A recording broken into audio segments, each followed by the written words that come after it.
preserving courage in yourself is definitely one of the things that can help you sleep soundly at night.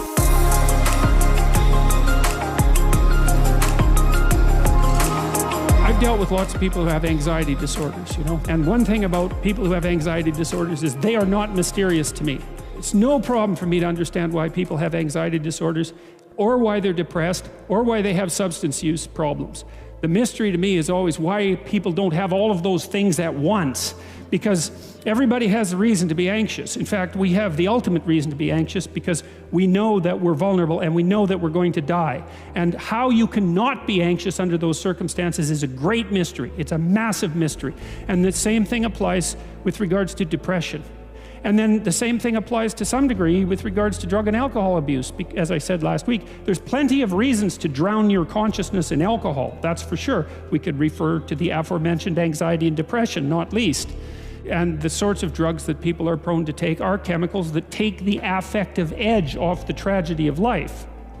So back to the issue of fear. Abraham is self-conscious, that's what this commentary says, but the thing is he moves forward despite that. He's self-conscious and he knows the danger, but he moves forward despite that. And that's actually the appropriate response in the face of actual non-naive understanding of what constitutes life. Like if you're naive and you move forward, it's like, well, what the hell do you know? There's no courage in naivety because you don't know what there is to stop you. You don't know what dangers you might apprehend, but to be aware of what it is that your problem is. So to be alert existentially, let's say, or to be fully self-conscious means that you're perfectly aware of your limitations and how you might be hurt. And then to make the decision to move forward into the unknown and the land of the stranger. Anyways, I would say that's one of the secrets to a good life. And I can say that really without fear of contradiction, I would say, because the clinical literature on this is very, very, very clear. What you do with people who are afraid, and to some degree depressed, but certainly anxious, is you lay out what they're anxious about, first of all, in detail. What is it that you're afraid of? What might happen? And then you decompose it into small problems, hypothetically manageable problems, and then you have the person expose themselves to the thing that they're afraid of, and what happens isn't that they get less afraid. That isn't what the clinical literature indicates exactly. What happens instead is they get braver. And that's not the same thing, right? Because if you get less afraid, it's like, well, the world isn't as dangerous as I thought it was, silly me. If you get braver, that's not what happens. What happens is, yeah, the damn world's just as dangerous as I thought, or maybe it's even more dangerous than I thought, but it turns out that there's something in me that responds to taking that on as a voluntary challenge and grows and thrives as a consequence. And there's no doubt about this. Even the psychophysiological findings are quite clear. If you impose a stressor on two groups of people, and on one group the stressor is imposed involuntarily, and on the other group the stressor is picked up voluntarily, the people who pick up the stressor voluntarily use a whole different psychophysiological system to deal with it. They use the system that's associated with approach and challenge, and not the system that's associated with defensive aggression and withdrawal.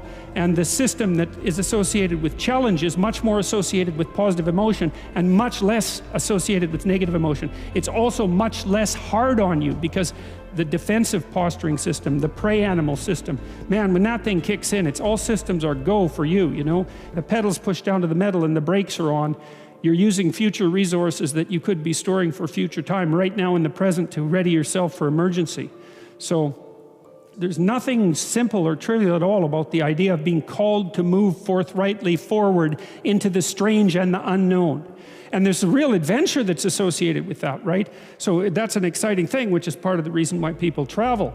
And then also to see yourself as the sort of creature that can do that, is willing to do that on a habitual basis, is also the right kind of tonic for, I hate this word, for your self-esteem. Because the self-esteem has nothing to do with feeling good about yourself. As I already mentioned, there isn't necessarily a reason why a priori you should just feel good about yourself. But if you can view yourself acting in a courageous and forthright manner and encountering the world and trying to improve your lot and taking risks, in a non-naive way, well, then you have something that you can comfort yourself with at night when you're wondering what the whole damn point is of your futile and miserable life. And that's necessary because it's often the case that you wake up at 4 in the morning, or at least sometimes the case that you wake up at 4 in the morning when things haven't been going that well and wonder just what the hell the point is of your futile and miserable life. You have to have something real to set against that. It can't be just rationalizations about how, you're a valuable person among others, even though that's true. That's not good enough.